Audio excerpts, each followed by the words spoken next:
Boa noite, meus amados irmãos. A paz do Senhor Jesus Cristo seja com todos vocês. Alegria nós estarmos aqui reunidos mais uma vez para juntos nós estudarmos, meditarmos na santa e bendita palavra do Senhor nosso Deus. Hoje nós estamos dando continuidade ao estudo de Epístolas Gerais do ciclo 1 de formação básica em teologia da Escola de Educação Teológica das Assembleias de Deus, através do núcleo 1535, aqui na cidade de São Paulo, hospedado na Igreja Assembleia de Deus na Vila Brasilândia.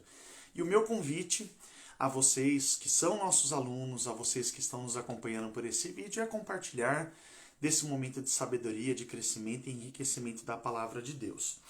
Eu vou fazendo um pequeno ajuste aqui, eu peço já desculpas antecipadas aos irmãos que estarão nos assistindo offline, eu só preciso pegar aqui o link do nosso vídeo e colocar nos nossos grupos de WhatsApp, que serão o canal por onde os nossos alunos estarão acompanhando a nossa aula de forma online. Amém, meus irmãos? Muita alegria em ter vocês nesse momento muito especial de crescimento, de enriquecimento da palavra de Deus.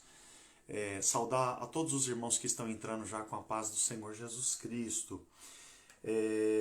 Para nós é um imenso prazer, irmãos, nós estarmos juntos aqui. Se você puder, você que é nosso aluno, puder acompanhar, divulgar o link nos nossos grupos de WhatsApp, você muito me ajuda nesse momento. Amém, meus irmãos? Sem mais delongas, eu queria já começar esse momento orando ao Senhor, para que a gente faça nossa oração de agradecimento a Deus, pedindo a sua santa graça, a sua bondade, a sua misericórdia em favor dos seus servos, da Igreja do Senhor Jesus Cristo, para que Deus nos guarde, nos abençoe em todas as coisas. Amém, meus irmãos? Eu quero pedir agradecer a Deus pela vida de vocês que estiveram orando. A minha irmã, na quarta-feira passada, passou por uma cirurgia removendo parte da tireoide, e Deus deu vitória, Deus foi bondoso conosco, ela já está em recuperação, está aqui em casa, e nós estamos cuidando dela para a glória e louvor de Jesus. Mas Deus, por sua bondade, abençoou todo o procedimento, foi tudo uma bênção para a glória de Deus. Amém, irmãos? Vocês confirmam para mim se o som tá legal também? Tá? Eu estou falando um pouquinho mais distante do microfone, se precisar eu aproximo um pouquinho mais. Amém? Enquanto isso, eu vou fazendo aqui já a nossa oração inicial, pedindo a Deus pelo seu socorro. Pai eterno de graça e bondade, é no nome soberano e sublime de Jesus Cristo, teu amado Filho, que nós entramos em tua santa presença, pedindo a ti a tua bênção, a tua graça e a tua misericórdia sobre as nossas vidas. Também nessa noite, nós te louvamos, Senhor, pela vida, bondade e misericórdia, pelo teu grande amor, pela tua infinita bondade, Senhor, que nos cerca, que nos acompanha, pela salvação em Cristo, pelo perdão dos pecados, por termos o nosso nome escrito no livro da vida de modo imerecido através do teu Filho Jesus. Nós te agradecemos pelo dom da vida, pelo ar que respiramos, pelo alimento que está, Senhor, na nossa despensa, pelos teus cuidados que têm nos cercado, Senhor, que apesar de todas as dificuldades que o mundo oferece, os desafios, Senhor, o contexto que nós vivemos, a tua boa mão tem nos sustentado, nos dirigido de forma extraordinária. Pai, nessa noite nós te pedimos perdão pelos nossos pecados, pelos nossos pensamentos, falhas, pelas nossas atitudes que não te agradaram, Senhor, que ofenderam a tua santidade. Pai, nos perdoa por teu Filho Jesus Cristo, nosso Senhor. Também nós clamamos a tua bênção em favor desta aula, que ela seja de enriquecimento, crescimento, de virtude, Senhor, de fortalecimento, como maná para a nossa alma, Senhor, para nos fortalecer. Na pessoa bendita de Jesus Cristo, teu Filho, nós oramos agradecidos. Amém. Graças a Deus. Amém, meus irmãos? Obrigado aos irmãos que deram retorno para nós a respeito do som. Paz do Senhor aos irmãos que estão entrando. Vamos lá, irmãos, eu quero fazer uma meditação introdutória para que a gente tenha aqui uma atmosfera devocional, que eu tenho sempre feito isso, para que a gente relembre um pouquinho da palavra do Senhor nosso Deus, isso para o nosso enlevo espiritual, além do nosso estudo. Eu quero convidar você ao texto de Apocalipse, capítulo de número 2, versos 1 e 2. Eu vou fazer a leitura aqui, Apocalipse 2, versos 1 e 2. Ao anjo da igreja que está em Éfeso escreve: Estas coisas diz aquele que conserva na sua mão direita as 7 estrelas e anda no meio dos 7 castiçais ou candeeiros de ouro. Conheço as tuas obras, tanto o teu labor quanto a tua perseverança, que não podes suportar os homens maus e que puseste à prova os que a si mesmos se declaram apóstolos e não são, e os achastes mentirosos.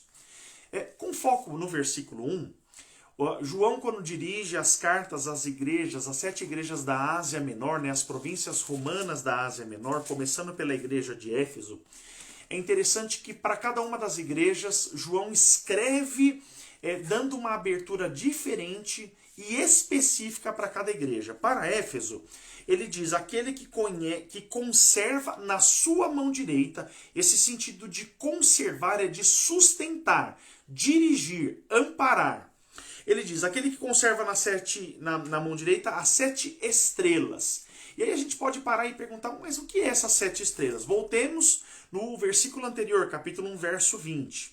Ele diz assim, quanto ao mistério das 7 estrelas que viste na minha mão direita e aos 7 candeeiros de ouro. As 7 estrelas são os anjos das igrejas. Segundo a interpretação corrente, geral e mais aceita, eles dizem que esses anjos da igreja são homens, literalmente homens, são os líderes dessas igrejas. Então, olha que interessante isso. João escreve, profetizando, falando as palavras do Senhor Jesus, dizendo: aquele que conserva na sua mão direita os 7 anjos das igrejas. Ele diz a respeito do ministério da igreja, do corpo de liderança, o corpo governativo da igreja. O próprio Senhor Jesus diz: eu sustento vocês na minha mão direita. O sentido da gestão da igreja, do corpo governante, daqueles que lideram a igreja, tanto em sentido doutrinário quanto do apacentar, do pastoreio da igreja, são sustentados pela igreja. A obra de Cristo é realizada através da sustentação que procede dele mesmo. Por isso, você que pastoreia, você que serve a Deus, você que está na direção do trabalho, glorifique a Deus, porque é Deus quem te sustenta, é Deus quem dirige os seus passos, é Deus quem dá força, sabedoria, unção, graça, e nos momentos que você pensa que vai desistir, que não vai conseguir, devido às dificuldades, aos desafios impostos por esse tão precioso labor que é trabalhar pelo povo de Deus, saiba, é Cristo quem te sustenta. E ele diz: aquele que anda no meio dos 7 candeeiros. E no verso 20 do capítulo 1, ele diz que os 7 candeeiros são a própria igreja. Cristo como aquele sustentador do corpo, aquele que dá vida, aquele que passeia no meio da igreja, a igreja como um organismo vivo, como o corpo de Cristo. A igreja não é inerte, a igreja não é sem vida, porque o próprio Cristo, através do seu Espírito Santo, anda, dirige, dá vida, dá vigor, sustenta, anima, dá direcionamento, alegra a sua igreja, passeando no meio dela. Isso para nós é motivo de regozijo, porque ele é tanto quem sustenta a obra do ministério, quanto aquele que dá vigor, vida, torna a igreja viçosa. Esse é o Cristo que dirige as nossas vidas. Esse é o Senhor que é dono da sua igreja, que sustenta. E aqui a gente não pode ler a igreja como a entidade denominacional, mas a igreja de Cristo, composta por todos os povos, nações, de toda a terra, de todos os tempos, desde a igreja primitiva até os dias atuais. É o mesmo Cristo quem sustenta aqueles que trabalham pastoreando a sua igreja, quanto dá vida e vitória ao seu povo, dando alegria, suprindo em todas as coisas, bendito e gloriosamente pelo seu eterno e glorioso poder. Amém, irmãos? Rapidamente nessa meditação, vamos para as nossas lições de número 5 e 6. Nós estamos com a apostila de Epístolas Gerais. Repito a vocês, é muito importante, nós temos feito aqui um desafio de leitura do texto bíblico paralelo. Nós já, no cronograma que eu já compartilhei com os irmãos, nós lemos todas as cartas das chamadas Epístolas Gerais e nós estamos agora parando para meditar de uma forma sucinta, de uma forma muito equilibrada, se atende aos principais pontos, mas tem sido uma bênção para nós esse estudo. Amém, queridos? Eu quero convidar você para a nossa introdução da lição de número 5. Nós já estamos no novo modelo editado pela EITAD, que ficou muito legal, com subsídios muito completos para o nosso estudo, que tem sido uma bênção para nós. Amém? Vamos lá, Epístolas Gerais, lição de número 5. Nós estamos na metade da primeira epístola de Pedro, que nós iremos até o final dela. Primeira epístola de Pedro, na última linha do primeiro parágrafo da introdução, diz assim: no restante da carta, é onde nós acessaremos daqui em diante, Pedro explica duas grandes verdades da vida cotidiana na igreja. Lembre-se que é uma carta que tem um conteúdo doutrinário e prático ao mesmo tempo, como Tiago também o faz. Quais são esses dois aspectos? Primeiro, traz à memória dos crentes o fato de Cristo ter lhes conquistado a salvação. Não é mérito nosso, mas Cristo nos ganhou a salvação, submetendo-se aos seus atormentadores. Então, o processo de ganho dessa salvação, o pagamento da justiça de Cristo para Deus, para nos conquistar para si, foi em meio a muitas dificuldades. Então a gente precisa lembrar ali do processo romano, da crucificação, do julgamento, do escárnio do Senhor Jesus. E ao longo de todo o seu ministério, a hostilização que o Senhor enfrentava para levar cabalmente esse sacrifício a efeito. Então Jesus foi perseguido, Jesus foi expulso de cidades, Jesus, mesmo realizando milagres, prodígios miraculosos, ele foi perseguido, as classes políticas, a classe religiosa, o governo. Jesus sofreu perseguições de todas as espécies. E em meio a tudo isso, ele não abandonou o propósito que foi estabelecido. Isso é lindo para nós, irmãos, porque, fazendo um contraponto aqui para os nossos dias, nós temos muitas pessoas que desistem muito facilmente do evangelho. Mas quando a gente olha para o nosso exemplo maior, né, lembrando das palavras do escritor aos Hebreus, olhando para Jesus, autor e consumador da nossa fé, nós precisamos sempre ter em mente, irmãos, sempre ter em mente que o nosso Senhor sempre foi persistente no desafio que Deus o deu. O Cristo, o Messias, né, o enviado de Deus para a nossa salvação, ele não abriu mão do seu propósito. Ele foi fiel em todas as coisas, mesmo com as adversidades, mesmo com as crises. E isso é um modelo para nós nos dias de hoje. Nós, às vezes, fraquejamos muito facilmente. Abrimos mão daquilo que Deus tem nos chamado no mistério glorioso por causa de coisas ínfimas. Mas vamos seguindo aqui. Não importava o grau de angústia e aflição. Ele não procurou vingar-se, guarda essa palavra. Da mesma maneira, inclui as perseguições de todos os tipos, leis injustas, mestres e senhores severos, maridos tiranos e os antigos amigos do mundo. Segundo, a segunda verdade que Pedro aplica à vida do santo é concernente à sua chamada, ao chamamento divino. Como membro da raça eleita, o crente foi separado do mundo e tornou-se forasteiro, passageiro. Ele aqui está de passagem, ele vive uma vida rápida, como um sopro que irá passar. Por isso, não deve ficar surpreso quando for ultrajado e escarnecido por conta desse chamado. De fato, o sofrimento faz parte da sua chamada divina. Só que, irmãos, é muito importante para a gente frisar um aspecto bem importante. Eu acabei nem anotando, mas me vem à memória agora justamente esse aspecto. Quando a gente fala a respeito do tempo da peregrinação enquanto é essa vida, vende-se muito nesse evangelho moderno uma ideia de não sofrer, que não é a verdade do evangelho. A gente precisa entender, a gente vai entrar aqui principalmente lá na segunda epístola de Pedro, quando ele está combatendo os falsos ensinos e mestres. Existe uma ideia muito incutida nas pregações do dia a dia de hoje, do evangelho moderno, a ideia de que venha para cá e não sofre, não tenha dificuldades. E o evangelho não é isso. A própria palavra do Senhor diz que nós seremos perseguidos por causa do amor ao nome do Senhor Jesus. Ser coparticipante, nas palavras do apóstolo São Pedro, dos sofrimentos de Cristo, significa essa hostilização também, por causa da sua fé, por causa da sua consciência para com Deus, por causa do seu serviço, por causa da sua dedicação e amor a Cristo, você sofrerá, eu sofrerei. E isso é inerente à chamada do cristianismo. Essa ideia de que cristianismo está dissociado de sofrimento não é bíblica. Tá? É muito importante a gente frisar isso logo de começo. Mas vamos seguindo aqui. Primeiro, o texto de número 1, a submissão. Eu quero que você vá acompanhando. Segundo parágrafo, depois dos numerais, está escrito assim.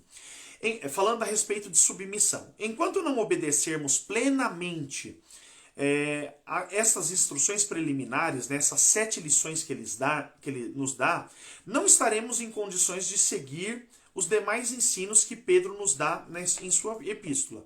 O soldado que não terminou o adestramento, leia-se isso como preparo inicial, tá? Militar, não tem condições de ir para a frente de batalha. Agora, o capitão nos dá novas ordens sobre a batalha espiritual, quais sejam. Vamos lendo lá. Ele vai dar aqui 6 ordenanças explícitas ao longo da carta, importantes como ordens, não como pedidos, mas como ordens dadas a cada um de nós para o cumprimento da chamada de Deus em nossas vidas. Primeiro, sujeitai-vos a toda instituição humana, segundo 1 Pedro 2,13. B, sede sóbrios, com todo o temor ao vosso Senhor. Leia-se esse Senhor como patrão, instituição humana. 1 Pedro 2,18. C, mulheres, sede submissa aos vossos maridos. 1 Pedro 3,1. Maridos, vós igualmente vivei a vida comum do lar com discernimento, tendo consideração para com a vossa mulher, tratando-a com dignidade. 1 Pedro 3,7. E todos igualmente, todos de igual ânimo, compadecidos fraternalmente, amigos misericordiosos, humildes. 1 Pedro 3,8.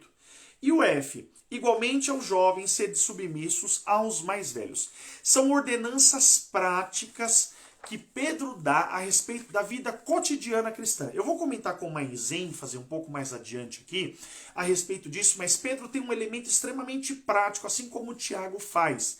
Ele trabalha a doutrina, combatendo os falsos apóstolos, dando centralidade, dando peso escriturístico de inspiração divina àquilo que ele está escrevendo como divinamente inspirado, mas também dá detalhes extremamente práticos da vida cotidiana. Relacionamento do casal, a submissão ao patrão, o relacionamento fraternal entre os crentes, o respeito do jovem para com o mais velho, a sujeição às autoridades humanas. Isso é muito importante para cada um de nós, cada um desses conselhos práticos. Vamos lá. Seguindo aqui, submissão às autoridades. Por causa do seu orgulho, o ser humano não gosta da palavra submissão. Isso é fato. Ninguém gosta de se sujeitar. E ele diz, geralmente cada um de nós quer ser autoridade a ser obedecida, não sujeito à autoridade. Num português bem claro, a gente quer mandar e não quer ser mandado.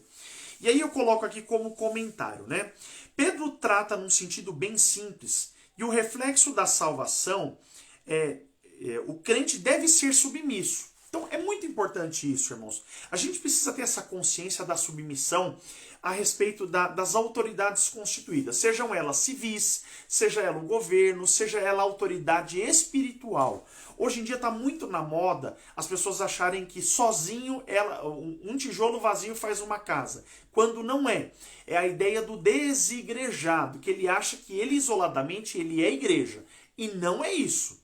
A gente precisa ter muito claro o que faz a igreja é a comunidade dos crentes em torno do cabeça que é Jesus Cristo.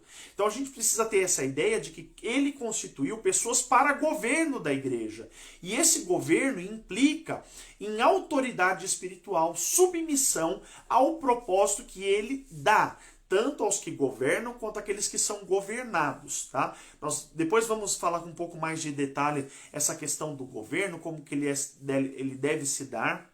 Mas é muito importante que nós tenhamos em mente, nos dias de hoje, que muitas pessoas se declaram autônomas. E o reino de Deus não é assim.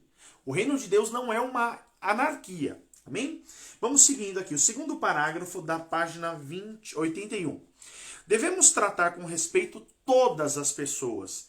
Quem não respeita a autoridade não respeita a Deus. É um princípio inserido por Pedro. O respeito à autoridade, seja ela governante, seja ela o seu patrão, seja ela uma pessoa de grau superior, hierárquico, onde você esteja, ele denota da nossa vida uma insubmissão ao propósito de Deus. Porque o próprio Paulo diz que não há autoridade que não proceda de Deus. As atitudes perante os semelhantes refletem a nossa atitude para com Deus. Um coração insubmisso a Deus será insubmisso às autoridades. Um coração submisso a Deus será submisso às autoridades. Nós precisamos entender que isso não é negociável. É um princípio explícito, é uma ordem, é uma ordenança de Deus para conosco. E aqui, irmãos, vale um comentário bem importante. Nós vivemos um período onde o presidente da República que nos preside atualmente, ele tem uma inclinação de afeto para com a igreja. E há uma tendência natural no nosso meio de uma afeição, de maior atenção a ele por conta disso. Em contrapartida, os governos que se passaram, eles tinham uma antipatia e até perseguição à igreja.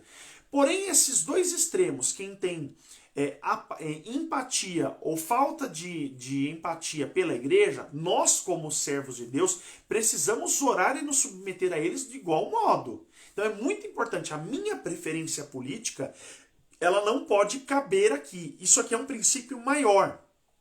Paulo diz a Timóteo que nós devemos orar pelos reis, pelos que estão investidos de autoridade, para que nós tenhamos uma vida quieta e sossegada.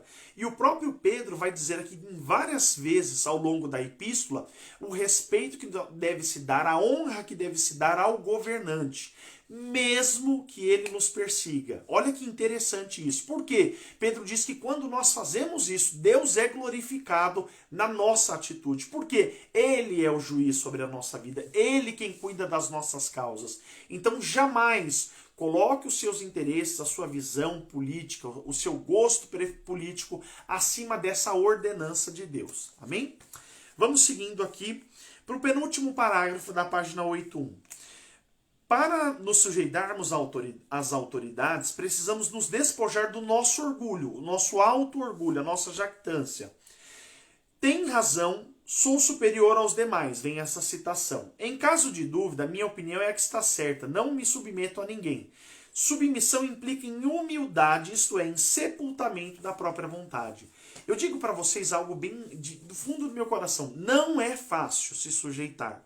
Em qualquer sentido, no trabalho, nas relações, no casamento, não é simples. Mas há uma ordenança para que, quando nós cumprimos isso, Deus está trabalhando em nós a questão do nosso ego. A gente, por natureza, é inchado, se acha superior, se acha melhor. E quando nós nos submetemos, nós colocamos o nosso ego em segundo plano, dizendo, Senhor, eu obedeço humildemente à tua vontade, que é sujeitar-se à autoridade, seja ela qual for. E quando nós assim o fazemos, Deus é glorificado e há louvor nisso. É muito importante a gente entender que essa questão aqui é uma ordenança de Deus. E nós precisamos nos submeter a isso, por mais difícil que seja. Isso é um exercício, irmãos. Nós precisamos fazer disso.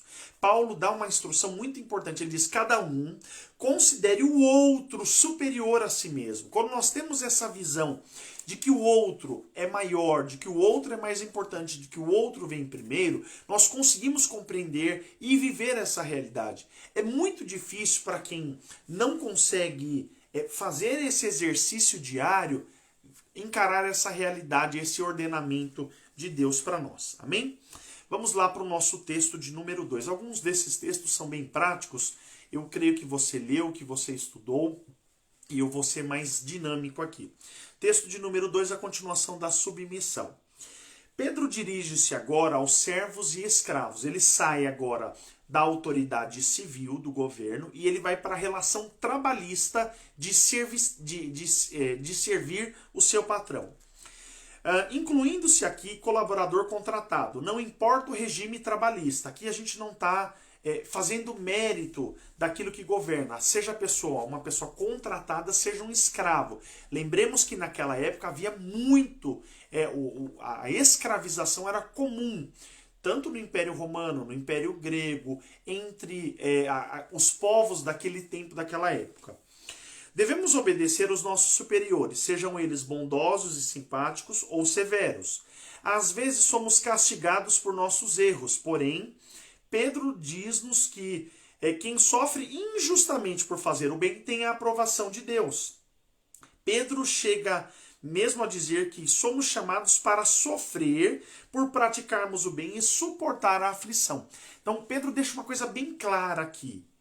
Você sofrer porque você faz o certo, isso há louvor e Deus é glorificado. Um pouco do que eu já tenho dito. E aí eu coloco aqui, o reflexo do caráter de Cristo presente em nós. Lembremos isso. Qual é o esforço da nossa vida? A santificação como ação cotidiana nas nossas vidas nos leva a parecer mais com Cristo a cada dia. Então eu digo aqui, o fato do caráter de Cristo estar em nós, ele precisa atingir as nossas relações sociais, o lar, no trato. Mais uma vez, o testemunho verificável é evocado na vida cristã. Aqui, irmãos, isso é muito sério para nós. Pedro, Tiago, Judas, eles vão falar muito desses aspectos de como a gente precisa dar testemunho na nossa vida prática cristã. Não basta a gente vai para o templo, ergue a mão, canta, chora, fala em língua estranha, vive aquela efervescência. Não estou falando que isso é nada de errado, é muito bom que isso seja feito. Uma vida cristã viva, uma vida cristã espiritualmente que tem vida. Isso é bom. Só que ele está falando assim, não, a gente não pode ficar preso só a isso. A gente tem que ser prático no nosso relacionamento com Deus. Como? Quando Cristo entra no meu coração, se Ele é o Senhor que governa o meu coração, se Ele é o Senhor que está assentado aqui, Ele precisa dominar tudo na minha vida. Isso fala das minhas relações de trabalho, na minha relação com as outras pessoas, com o próximo, no meu casamento, no meu relacionamento amoroso, na minha vida com os meus pais, no meu relacionamento em todas as esferas, nos negócios, eu como empregado, eu como patrão. Tudo Cristo afeta. Onde Ele entra, Ele transforma tudo. E não há como Cristo ser o Senhor que governa as nossas vidas só do ponto de vista de devoção, de adoração, de vida no templo. Não, Cristo é muito mais do que isso. Ele quer entrar em todas as esferas da nossa vida. Por isso, quando eu falo assim, mais uma vez, o testemunho verificável, aquilo que é visual, o testemunho prático do cristão é evocado aqui. Pedro vai para cima do povo dizendo, olha, isso precisa ficar nítido na relação marido-mulher, na relação jovens e mais velhos, na relação com o patrão, na relação com o governo, na relação com as autoridades, na relação com o governo da igreja. Louvado seja o nome do Senhor. Vamos lá, submissão ao marido. Ponto difícil. Aqui eu já preciso deixar claro. A ideologia feminista não milita do ponto de vista de cristianismo. Por quê? Do ponto de vista feminista, essa ideologia vai dizer que a mulher não deve se submeter jamais ao homem, que eles estão em pé de igualdade. E a gente precisa entender que do ponto de vista bíblico cristão, a ordenança de Deus desde o Éden foi que o homem é o cabeça da mulher. Entenda esse cabeça, irmãos, como um princípio de autoridade. Aqui não é para massacrar, para o homem pisar na mulher, para o homem esmagar a mulher. Não, é um princípio de autoridade que Deus conferiu ao ser humano do sexo masculino como cabeça do relacionamento. E Paulo fala isso, olha, mulheres, lembrem-se que o homem é o cabeça da casa, como desde o Gênesis foi dito. E agora Pedro reforça essa ideia da submissão e como isso vai entrar em conflito para nós agora, do ponto de vista prático, nos nossos dias. Submissão ao marido. Pedro dirige a sessão em estudo às mulheres crentes, falando-lhes o dever da obediência ao marido. Quanto ao marido incrédulo, ele diz que a esposa crente terá mais possibilidade de ganhá-lo, mais recursos, dado que, se lhe for fielmente submissa e revelar uma vida de pureza, reverência e mansidão. Isso aqui é muito importante, ó. Eu coloco aqui como complemento. A ideia de submissão no casamento está ligada a um princípio de autoridade, um pouco do que eu comentei. E a sabedoria no trato relacional. Quando Pedro está evocando isso em 1 Pedro capítulo 2, versos 1 e 2, Pedro não está falando assim, olha, ela deve submeter, a mulher tem que tolerar, apanhar. Não é isso que Pedro está falando. Pedro está falando assim, ó, vamos ler aqui o texto. Mulheres, sede igualmente submissas ao vosso próprio marido, para que, se ele ainda não obedece à palavra, ou se ele é descrente, seja ganho sem palavra alguma. O quê? Pelo testemunho, pela prática, pelo como ela se comporta. Isso aqui é muito importante, irmãos. Tem pessoas que, usando esse princípio prático de submissão, através do seu testemunho, a pessoa fala assim, nossa, como você é diferente, o que tem na sua vida? E aí quando você fala, não, sou servo de Deus, isso testifica a respeito da sua fé.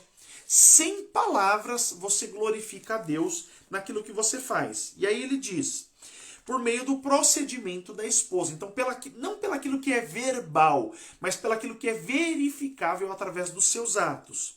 Por quê? Ele diz, ao observar o vosso honesto comportamento cheio de temor. Então a reverência a Cristo, a submissão do coração a Deus, faz com que essa esposa, ela seja uma boa esposa, mesmo que seu marido não seja crente, mesmo que seu marido seja uma oposição para que ela sirva a Deus, pelo seu trato, pelo seu modo de respeito, pela sua idoneidade, pela sua dedicação ao matrimônio, mesmo que o esposo não seja convertido, ela glorifica a Deus através disso. E Pedro diz, e através disso o marido enxergará e o nome do Senhor será glorificado. Bendito seja o Senhor. Então é muito importante dizer isso, irmãos. Quando Pedro está tratando aqui a respeito dessa submissão, ele não diz que o marido não dialoga com a esposa e ele é autocrático nas suas decisões. Pelo contrário, precisa haver uma cooperação no casamento e ambos em decisão precisam estar em acordo para as decisões. Mas Pedro faz uma ressalva muito importante. Precisa haver uma submissão de autoridade. Nos dias de hoje, a modernidade prega justamente o contrário. Que a mulher não precisa do homem, que ela não precisa submeter. E esse não é o padrão divino. Nós precisamos ter muito claramente que isso é uma ordenança divina. Amém? Que Deus nos ajude, irmãos, para que nós possamos entender com clareza isso. Então é bíblico isso, irmãos. É bíblico, tá? Essa submissão. A mulher formosa segundo a Bíblia. 1 Pedro 3, 2 a 6. O autor mostra aqui que a real beleza feminina não é exterior em formas, roupas elegantes, joias e penteados, mas sim um espírito manso e tranquilo. E aí eu coloco aqui uma coisa interessante. A transformação do coração externada na prática diária. A fé não é somente o ambiente religioso, mas é a essência do lar. Isso aqui, irmãos, precisa ficar muito claro para nós. Quando Cristo governa e dirige o nosso coração, né, voltando naquilo que eu tenho dito, mas tornando isso mais claro para nós, ele afeta tudo. Ele afeta a forma com que eu me relaciono com o meu cônjuge, o meu trato com ele não pode ser o trato que o mundo dá. Eu não posso me dizer servo de Deus, servo da justiça, Cristo é o meu Senhor, vou morar no céu, sou batizado com o Espírito Santo, tenho dons espirituais, mas a casa é um inferno, mas a casa é uma brigaiada, a casa é palavrão, é desrespeito, é um trato ruim. Não, o testemunho verificável aqui precisa ficar nítido, o quê? No ambiente do lar. E aí Pedro vai tratar um ponto muito importante aqui, ao ponto de que a beleza da mulher não é a constatação exterior. Pedro não está fazendo um desincentivo a que a mulher se cuide. A mulher pode se embelezar e ela deve o fazê-lo. É da feminilidade, é do seu intrínseco à sua personalidade, o cuidado estético. Mas Pedro está falando assim, o objetivo principal da mulher não é a exibição daquilo que é exterior, mas a exibição daquilo que é interior. Ele fala assim, mais do que a preocupação do estilo do cabelo, de como vai usar, dos óculos, dos acessórios, da combinação das roupas, ele diz, é aquilo que ela precisa demonstrar de atitudes. Então, quando ele fala aqui, ó, né, os versos de 3 a 6, ele fala, ó, não é o adorno, não é o frisar do cabelo, não é, não é a moda, mas é aquilo que é interior. Ele diz assim, ó, verso 4. Seja, porém, o homem interior, o coração, unido ao incorruptível traje do espírito, manso e tranquilo. Então, qual é a beleza da mulher? É quando ela tem um coração convertido a Deus e através das suas atitudes interiores, que são exteriorizadas através do seu trato, Deus é glorificado. Ele diz, isso é de grande valor para com Deus. Bendito seja o nome do Senhor. Então, mais uma vez, e aí, Rodrigo, aproveitando aqui a sua pergunta, né, quando o homem não é crente, né, o princípio de respeito é o mesmo, Rodrigo. É através do seu testemunho de honra, de dignidade, de tratamento, de respeito, ele vai conquistar a sua esposa para o Senhor. Não por imposição de palavras, mas pelo seu trato, pela sua disposição, joelho no chão, silêncio na boca, buscando a Deus, que Ele dará convencimento ao coração do descrente, seja ele homem, seja ela mulher. Amém? Vamos seguindo aqui. E aí ele vai usar exemplo aqui de mulheres que, mais do que a preocupação externa, exterior, tiveram uma preocupação interior. Ele dá o exemplo aqui de Sara, da submissão de Sara, que tratava o seu esposo como Senhor. Então, isso aqui é muito lindo. Tá, irmãos? Isso aqui é muito importante. Esse tratamento, esse respeito, ele invade todas as áreas da nossa vida. Tá? Isso aqui é muito importante. Na página 8.4, ele diz assim, ó, o segundo parágrafo. A beleza externa muda e passa com a idade. A beleza interior, porém, nunca desaparece. Essa beleza exige bem mais cuidado e esmero. A mulher santa, crente em Jesus Cristo, deve estudar a palavra de Deus e praticar os seus ensinamentos. Desta forma, ela se tornará cada vez mais formosa ao decorrer do tempo. Só que é muito importante a gente entender que enquanto a beleza é um paralelo, enquanto a beleza exterior, ela desvanece com o tempo, a gente vai surgir as rugas, vai surgir o pé de galinha, a pele não vai ficar tão firme. Porém, com o passar do tempo, a progressão do nosso relacionamento tem que nos tornar pessoas mais belas interiormente. Antes eu falava bobagem, antes eu era um descrente, antes eu era um beberrão. Mas quando eu fui chamado à graça, Cristo me transformou. E cada dia mais que eu me aproximo dele, por ação do Espírito Santo, pela santificação que ele promove no meu coração, cada dia mais eu me pareço com ele. Cada dia mais eu me aproximo dele. Em cada dia mais eu estou mais achegado ao Senhor nosso Deus. Bendito seja o Senhor para sempre sobre todas as coisas.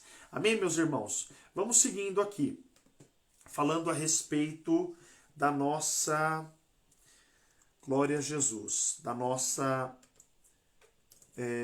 desse encontro glorioso com cada aspecto da nossa vida. Que eu parei um instantinho aqui só para mandar o link nos nossos grupos. Vamos lá. Então, eu coloco aqui como complemento falando disso, né, da beleza interior. A força da mulher cristã não é exibir, não é dar visibilidade exterior, mas interior. O domínio de Cristo em sua personalidade se desdobra nisso. Então a gente tem que entender o quê? Não adianta a gente, do ponto de vista estético, ser impecável. Isso estou falando homens e mulheres, mas o texto está direcionando para mulheres, mas vamos ampliar aqui a ideia. Não adianta a estética exterior ser impecável, a roupa, o cabelo está na última moda, usar o brinco mais lindo, a mulher usar a melhor maquiagem, ela está muito bonita, se o interior dela não for transformado. Pedro está tratando da personalidade, do trato. Por quê? A gente tem que entendermos que um casamento onde a mulher não é sábia, lembremos daquilo que Provérbios diz, né? A mulher sábia edifica a casa, ela torna a casa um modelo sustentável, mas ele diz, porém, a tola a destrói com as suas próprias mãos. Essa sabedoria precisa ser aplicada aqui. Imagina, o servo de Deus, pastor, dirigente, está trabalhando pela causa de Cristo, mas a esposa não coopera. A esposa não o ajuda, a esposa não é idônea, não é uma ajudadora, não é uma coadjuntora, como o texto de Gênesis vai nos dizer. É muito importante, irmãos, a gente ter em mente que essa sabedoria evocada por Provérbios precisa ser aplicada aqui nesse trato, tá? Então, não é pela aquilo que é externo, mas é aquilo que é interno. Bendito seja Deus. Eu coloco, vamos lá, texto de número 3, continuando aqui sobre submissão. A exortação aos maridos. Agora o negócio vai prático para o homem. Olha que interessante. 1 Pedro 3,7. O texto diz para nós assim: igualmente, vós maridos, vivei a vida comum, participante das coisas comuns do lar, com discernimento, tendo em consideração a vossa mulher como a parte mais frágil. Tratai-a com dignidade, porque sois igualmente herdeiros da mesma graça, para que não se interrompam as vossas orações. Olha que interessante, já começa aqui. Pedro diz, o resultado de uma vida não vivida plenamente do marido para com a mulher na questão do trato no casamento impede as suas orações. Olha como isso é interessante. Isso não é dirigido às mulheres, mas é dirigido a nós, homens. Então, Pedro vai fazer assim, algumas colocações, eu vou ler aqui o nosso comentário, tá? Pedro também demonstra em sua carta que o marido tem uma igual responsabilidade conjugal. Quais? As frases com discernimento e tendo consideração para com a mulher como parte mais frágil, sugerem muito cuidado da parte do marido para discernir como viver com a esposa, tendo consideração com ela como a parte mais frágil do relacionamento, seja físico e em outros aspectos. Muitas pessoas aplicam ter a consideração dela como parte mais frágil no relacionamento sexual, e não é isso. Eu gosto dessa tradução ao meio da Revista e Atualizada, quando ele diz viver igualmente a vida comum do lar, os aspectos do relacionamento da casa. Isso vai mais do que relacionamento sexual. Isso fala do cuidado do esposo em apoio, em suporte às tarefas do lar, o respeito, o apoio físico, emocional, o apoio em todos os sentidos. Por quê? O homem não faz a mulher da sua escrava no lar. O homem ele é cooperativo, segundo o padrão bíblico, em todas as atividades que são comuns do lar. Isso aqui é muito importante. O sucesso, irmãos, do seu casamento, o sucesso da sua vida a dois depende disso. Você precisa se empenhar em viver esse desafio, em colocar em prática esse desafio de, no seu relacionamento, ser cooperativo, e isso é para a glória de Deus. Nisso Deus é glorificado. E outra, quando nós somos relapsos nesse aspecto, o texto diz que a nossa oração ela é interrompida. Deus não nos ouve se nós somos negligentes no trato no casamento. Então, dar a devida benevolência, pagar isso, essa devida benevolência de assistência, de cooperatividade no casamento, é essencial e glorifica a Deus. E aí vamos continuando aqui. O marido deve sempre tratar, olha, mais uma vez, o marido deve sempre tratar a esposa com a devida dignidade. Irmãos, não existe, você homem, não existe uma mulher mais importante na sua vida do que a sua esposa, você casado. Não existe. Nem a primeira dama do Estado, nem outras mulheres, a sua esposa vem em primeiro lugar. Ela é o centro da sua atenção, ela é o alvo, ela é a coisa mais importante da sua vida. E aí vamos lá.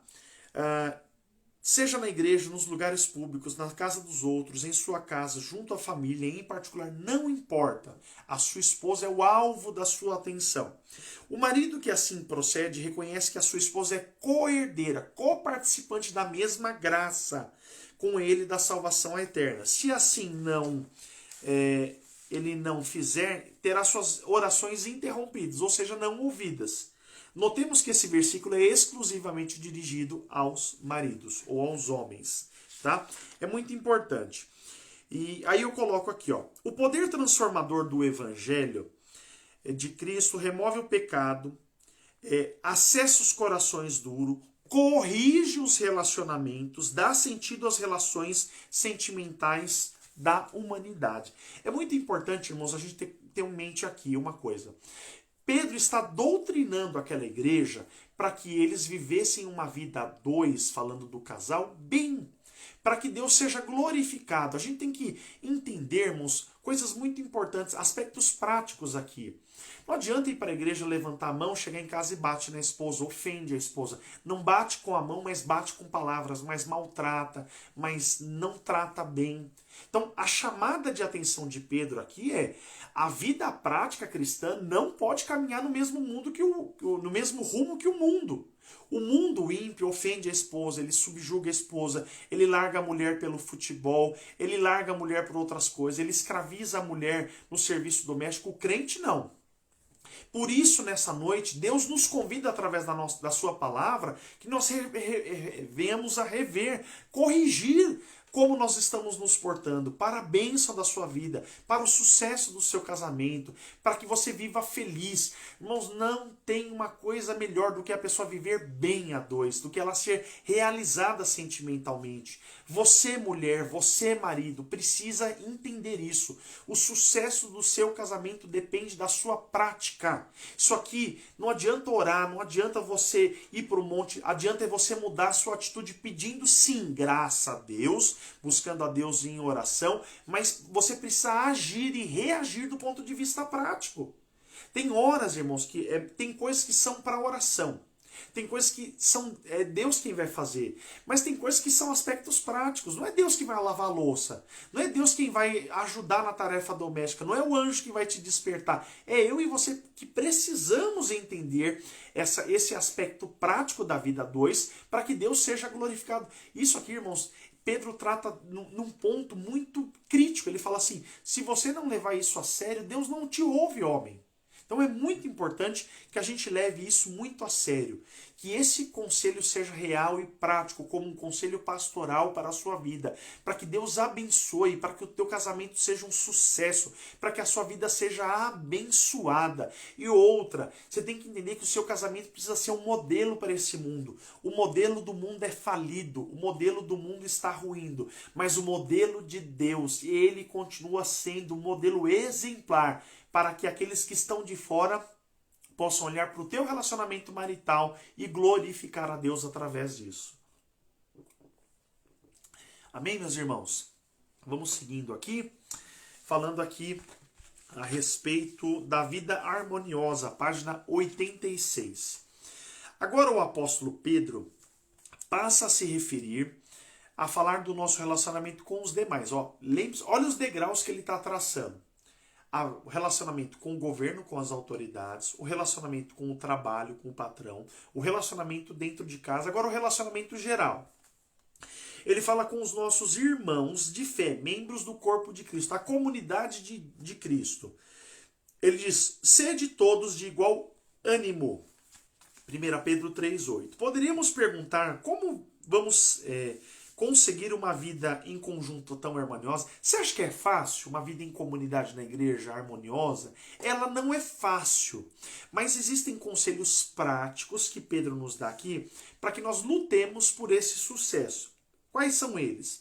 Ele vai dar aqui 3 aspectos. 4. Sermos compadecidos. Esse compadecimento, irmãos, fala de um coração sincero, disposto a sentir a dor do outro como se fosse nossa. 2. Amarmos-nos fraternalmente uns aos outros. O amor aqui, irmãos, não é um pedido, é uma exigência. Ele fala assim: você deve amar. Você deve buscar o amor ao próximo. 3. Sermos misericordiosos e humildes. A falha do outro não causa bem-estar em nós. A falha do outro causa consternação, humildade, consideração, amor pelo próximo. 4. Pagarmos mal com mal, ou injúria por injúria, mas sermos bendizentes, pois é para isso que fomos chamados. A pessoa pisa no seu calo, mas você não retribui. A pessoa te critica, mas você bendiz ela. Por quê? Nisso Deus é glorificado. Aleluia. Falando de igreja, de comunidade, é muito difícil. Às vezes tem pessoas que divergem de tantas formas e às vezes não são gentis. Mas nós fomos chamados para, quando fazem o mal, nós fazermos o bem. Por isso que a Bíblia diz: não te deixes vencer pelo mal, mas vence o mal com o bem. Amém? Bendito seja Deus. E aí eu coloco aqui: é impossível Cristo ser o rei do seu coração e não ser perceptível exteriormente nas suas atitudes, no trato, nas palavras. Pedro nos instiga a uma vida cristã prática, real, em todas as esferas da vida. É um pouco do que eu resumi ao longo em toda a lição. Não adianta ser uma bênção na congregação, mas ser um terror em casa, mas ser um mau empregado, ser uma pessoa que atrasa todo dia, que pega material de escritório na empresa, que usa a xerox da empresa como se fosse sua, que usa os bens da empresa para finalidades particulares. Pedro está falando assim, você precisa ser prático no seu relacionamento para com Deus e Cristo precisa ser transpirado de você em tudo que você faz. Porque você não é, eu e você não somos crentes só na congregação. Nós somos crentes no trabalho, nós somos crentes no relacionamento, nós somos crentes como pais, nós somos crentes como esposos, nós somos crentes como membros da sociedade, como empregados, como patrões. Em tudo Cristo precisa ser glorificado. Então, irmãos, eu te convido isso. A hoje refletir no que você precisa ser melhor no ponto de vista prático na sua vida. Como que está lá no teu trabalho? Como que está lá no teu casamento? Como que está lá como que é a tua rede social? Eu te faço esse desafio. Será que quando olham para você na sua rede social, Jesus é o seu Senhor? Quando olham para o seu casamento, será que Jesus é o seu Senhor? Será que você como filho, como marido, como esposa, será que Jesus é o teu Senhor? Será que isso fica claro, evidente, nítido? Eu quero te provocar a pensar sobre isso. Como anda a sua qualidade como crente? Bendito seja o Senhor nosso Deus. Texto de número 4. Glória a Jesus. Sofrimento. Sofrimento por causa da justiça. Segundo parágrafo, Pedro não está falando de uma batalha física, mas dos acontecimentos mínimos da vida cotidiana no lar, no trabalho, na escola e etc.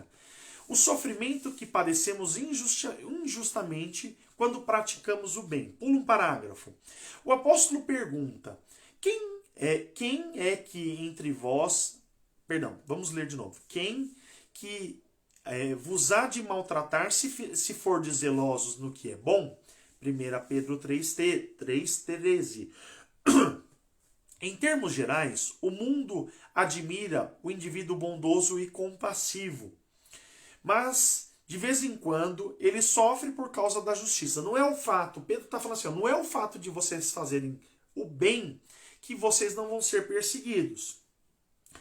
Nesse caso, diz Pedro, ele pode considerar-se um bem-aventurado. Quando? Quando por causa da justiça, por causa do bem que ele faz, ainda assim ele é perseguido. Pedro diz, você é bem-aventurado. Aleluia. A gente tem que entender, irmãos, que a caminhada cristã não significa que não haverão percalços, não haverão dificuldades. Mesmo que eu e você façamos tudo certo.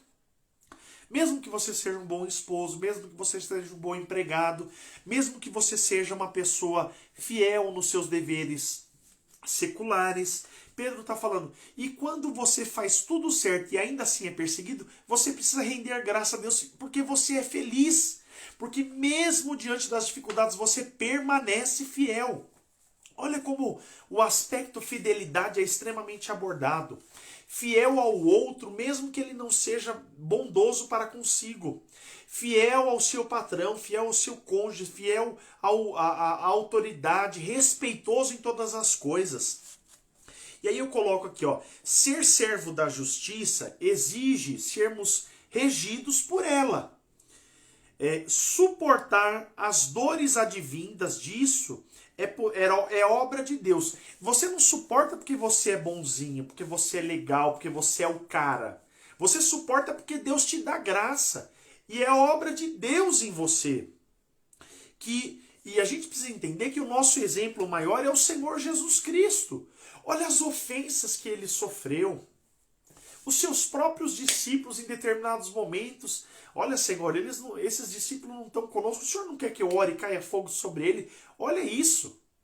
Em determinados momentos em que ele é afrontado, ele faz um milagre e os fariseus tentam o matar. Ele é expulso. Ele tem que sair de determinado lugar porque ele fez o bem, porque ele cura alguém e eles vêm para cima dele, olha, você curou num sábado, isso é uma blasfêmia. Então, você tem que entender que a obra do exemplo de Cristo precisa operar em nós. Faça-se a pergunta, o que Jesus faria em meu lugar? Como Jesus se comportaria nessa situação? Será que ele pagaria suborno para o guarda? Será que ele seria desrespeitoso? Será que ele falaria mal? Será que ele teria dolo na sua fala, como nós muitas das vezes temos? Ou será que ele se comportaria de outra maneira? Quais são os padrões éticos cristãos que eu e você devemos corrigir na nossa vida? Porque, irmãos, não dá para dizer que nós somos salvos, lavados, remidos, vai morar no céu, vai contar com os anjos, tá? Mas o que a gente está fazendo aqui para demonstrar na nossa vida a justificação que Cristo semeou em nós? A gente não pode usar de pretexto a liberdade para que ele nos chamou, para nós sermos escravos outra vez daquilo que era a nossa vida pregressa. Essas coisas precisam ficar para trás. 2 Coríntios 5, verso 17. Se alguém está em Cristo, nova criatura é. As coisas velhas ficaram para trás, passou. A gente precisa entender que os passos que nós damos em direção à eternidade todos os dias, em aproximação com Cristo, precisam ser notórios nas nossas atitudes no dia a dia. Amém? Cristo, o nosso exemplo. Não é fácil sofrer por haver praticado o bem. Não é fácil manter silêncio. Manter a boquinha fechada é difícil. Deixar de se queixar ou não procurar vingar-se daquele que nos causou o sofrimento. Quem é que exige de nós um comportamento tão rigoroso? O nosso capitão Jesus Cristo, que aos 33 anos da vida terrena não só praticou o bem e muito sofreu. Ele é o nosso exemplo e modelo. Por isso que quando Hebreus diz, olhando para Jesus, o alvo do teu modelo não sou eu. Não é o pastor, porque nós somos homens, falhamos. Mas o próprio Cristo que suportou a afronta, e levando, Filipenses 2 diz isso, ele suportou a afronta. E morreu por causa disso. E não foi uma morte qualquer, foi uma morte de escárnio. Uma morte de cruz. Para que a tua vida fosse alcançada, para que a minha vida fosse alcançada, ele suportou. Isaías diz, como uma ovelha muda, que não abriu a sua boca diante dos seus tosqueadores, ele se comportou. Quantos de nós temos sido lobos e não temos sido ovelhas? Porque a gente reage, a gente quer brigar, a gente quer resolver com a mão, a gente quer resolver com a boca, enquanto ele te convida a fechar a sua boca, colocar os teus joelhos no chão e clamar ao Pai, que promove justiça no seu tempo, ao seu modo, aleluia. Eu te convido a fazer isso. Essa luta que você passa, encare ela com outra perspectiva. Deixe Deus ser o teu Senhor nas tuas lutas, nas suas angústias, nos sofrimentos que eu e você passa, nos motivos que nós estamos sofrendo por fazer o bem. Deixa Ele justificar você. Ele é o teu justificador. É Ele quem peleja as tuas batalhas. O texto lá de Êxodo, diz assim, o Senhor pelejará por vós e vós calareis. Deixa Ele pelejar nessa luta, nessa adversidade, nessa angústia que você está passando. Deixa Deus cuidar de você, mas demonstra isso, mostra para os outros que Ele está no controle. Salmo 37, verso 5, entrega o teu caminho ao Senhor, confia nele, deixa ele resolver, deixa ele agir do seu modo, no tempo certo, ao seu modo, do seu jeito. Deus te dará vitória. Portanto, feche a sua boca, coloque silenciosamente os teus joelhos em oração, vai lá para o quartinho da oração, deixa Deus trabalhar nessa causa na tua vida. Pedro está falando isso. Não vai na tua força, não vai nas tuas palavras, não vai no teu jeito, vai dar errado. Deixa o Senhor cuidar de você, deixa Ele ser o teu general, deixa Ele ser aquele que peleja pelas tuas batalhas e pela tua causa. Bendito seja o nome do Senhor nosso Deus. Vamos lá, texto de número 5. O sofrimento, dar conta diante de Deus. Olha que interessante isso aqui. Esse trecho fala do sofrimento que está reservado a todos nós, os crentes.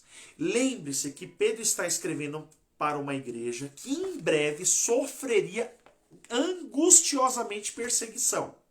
Tá? Pedro está falando para eles, olha, vai vir chumbo grosso aí para vocês. Devemos estar preparados mentalmente para sofrer o escárnio. Preparo, irmãos, fala de ter a preparação antes do acontecimento. Se eu e você não estivermos preparados, vai vir a luta, vai vir a adversidade e você não vai dar conta. Por quê? Falta preparo. A gente tem que entender o quê? Que a gente tem que estar preparado para o escárnio, para o ultraje, de toda, até a ordem física, provenientes de quem? Dos amigos, dos nossos antigos companheiros do pecado. Eles vão escarnecer de você. Ou você não acha que aquela pessoa que vivia com você lá na bagunça do mundo vai falar assim, agora é crente, agora anda debaixo da Bíblia, agora tudo que você fez ficou para trás, você acha que esqueceu? Você tem que entender que você vai sofrer esse tipo de perseguição. E aí o texto diz para nós aqui, ó, assim como Cristo sofreu em seu corpo, nós também devemos estar prontos a enfrentar perseguições sem perdermos a fé.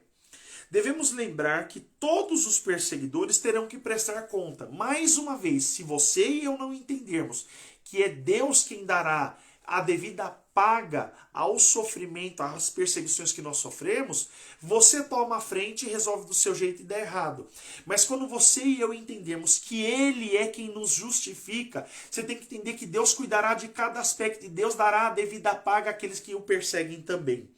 E aí eu coloco aqui, a identificação com Cristo leva-nos a sermos participantes também das suas aflições no seu viver diário. Você tem que entender que eu e você, cedo ou tarde, iremos viver isso aqui. Conflitos de todas as ordens e em vários aspectos da nossa vida. Lá no trabalho, lá na faculdade, lá no cursinho, lá onde você está, em qualquer lugar, você vai sofrer em algum momento. E se você não estiver preparado e amparado pela palavra de Deus, você não vai dar conta. Você vai para cima, vai querer resolver do seu jeito, vai fazer errado, vai fazer bobagem. Vigilância e autodomínio, ou domínio próprio, ou autocontrole. Segundo parágrafo. De acordo com os ensinamentos e parábolas de Jesus referente à sua segunda vinda, é evidente que os crentes estavam sempre vigilantes e na expectativa do aparecimento do Filho de Deus. Jesus ensinou que sobre isso dizendo, portanto, vigiai, porque não sabeis o dia em que virá o vosso Senhor. Mas considerai isso, se o pai de família soubesse a que hora viria o ladrão, vigiaria e não deixaria que fosse arrombada a sua casa. Por isso ficais também vós apercebidos, porque a hora em que não cuidais ou que não estiveis apercebidos, então virá o Filho do Homem. Então a gente tem que entender que os escritos do apóstolo São Pedro para aquela igreja era, gente, fica ligado, ele pode voltar a qualquer hora. Eu sei que já se passaram 2000 anos, mas a urgência desse chamado permanece para hoje. A gente tem que entender, irmãos, a gente não sabe que hora que o Senhor virá. A gente tem que viver como se nós soubéssemos que hoje é o último dia. E o nosso preparo deve ser todos os dias. Você tem que entender que, fazendo uma paráfrase, uma comparação aqui, o atleta, ele não deixa para treinar faltando 5 dias para a prova. Ele vai treinando todos os dias até chegar naquele momento. A gente tem que entender que o nosso preparo é cotidiano, porque a gente não sabe quando vai ser o dia que o Senhor virá. Então consagra hoje, consagra de manhã, consagra à tarde, consagra à noite, consagra no final de semana, consagra no sábado, consagra no dia do trabalho, porque Jesus virá na hora em que nós não estivermos apercebidos. Às vezes a gente fica preso às nossas atividades, ao nosso trabalho, à nossa correria, ao dia a dia, ao corre-corre, aos desafios da vida, porque a gente está trabalhando, porque a vida não para, e não está errado. Só que você tem que entender que em meio a isso, Cristo virá. Pedro estava falando para aquela igreja, ei gente, desperta, o Senhor virá. Era urgente o chamado, eles não tinham a dimensão que ele não viria naquele tempo, mas eles criam que eles precisavam estar prontos para que, se ele viesse, eles estariam prontos. Tem muita gente nos dias de hoje pensando, Cristo demorou já 2000 anos, ele vai demorar ainda bastante. Por isso o texto nos diz, desperta, ó tu que dormes, levanta dentre os mortos e Cristo te esclarecerá. Desperta, porque Cristo virá. Pode ser que ele venha para nós no arrebatamento. Pode ser que através da morte natural ele nos chame. Eu não sei o dia de amanhã. Eu não sei se eu vou terminar essa live. Eu não sei se amanhã eu estarei com vocês. Eu sei de uma coisa. Eu preciso estar preparado para encontrar com o Senhor. O profeta diz, ele diz para nós, Prepara-te, ó Israel, para encontrares com o Senhor teu Deus. Prepara-te, ó igreja. Prepara-te, você e eu, para encontrar com o Senhor nosso Deus. Bendito seja para sempre o nome do Senhor. Glória a Jesus. Glória a Jesus. Vamos lá. Alegria em meio ao sofrimento. Isso aqui é loucura. Você está alegre, esperando algo que você não sabe quando vai vir, em meio a problema. É assim que Jesus nos chama. Como e por que podemos nos alegrar em meio ao sofrimento? Pedro nos ensina que não devemos nos surpreender com as terríveis provações. Ninguém pode ser pego de surpresa assim. Não sabia que viver com Deus é uma vida de angústia. Ele diz assim, não devemos nos surpreender com as terríveis provações que nos sobrevêm, como se fosse algo estranho, como se não fosse algo inerente. Tá? Elas fazem parte, sofrimento faz parte da caminhada cristã. Havemos de nos alegrar, pois somos coparticipantes do sofrimento de Cristo. Ele diz, se você for participante do sofrimento, você será participante da glorificação. Aleluia! Bendito seja aquele dia em que nós nos vermos livres das angústias desse dia, em que João escreve no Apocalipse, lá não haverá angústia, tristeza, lágrima, choro, pranto, porque as primeiras coisas são passadas. Bendito seja o Senhor nosso Deus. Havemos de nos alegrar por sermos coparticipantes do sofrimento de Cristo e por essa razão participantes também da sua glória. Não dá para ser participante da glória se você não for participante dos sofrimentos. E aí eu coloco, a expectativa do salvo não se pauta por uma vida sem sofrimento. Está direcionada. Então, para onde está direcionada a sua expectativa? Para o carro novo? Para a casa nova? Para a mulher linda? Para uma vida sem angústia? Não. Ela está direcionada para onde? Para a eternidade. A mira do cristão não é a vida do aqui e agora, mas a eternidade. Ele alegra-se no presente no quê? No fato dele ser salvo, perdoado. Então essa é a nossa alegria. Sabe qual é a minha tua alegria? O seu nome está escrito no livro da vida do Cordeiro. Os teus pecados foram perdoados imerecidamente, leia-se de passagem. Você precisa entender que Ele já te perdoou. Você tem o Espírito Santo que é o penhor da salvação. Isso é motivo para você glorificar. Jesus disse, eu estou com vocês todos os dias até a consumação dos séculos. Ele não está distante, não é um procurador, mas o próprio Cristo, por meio do seu Espírito Santo, está na minha e na sua vida presente. Isso é a tua alegria, isso é o meu contentamento. É saber que Ele está comigo nas provas, nas lutas, nas angústias, nas conquistas, nas alegrias. Ele está com você todos os dias, Ele te sustenta, Ele te guia com passos firmes por caminhos elevados, aleluia.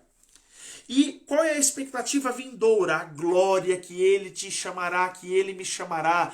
Paulo diz aos Tessalonicenses que nós ouviremos o soar de uma trombeta, os mortos ressuscitam incorruptíveis, nós os que estivermos vivos seremos transformados e encontraremos com Ele nos ares e lá estaremos para todo sempre. A nossa expectativa precisa estar alinhada a isso.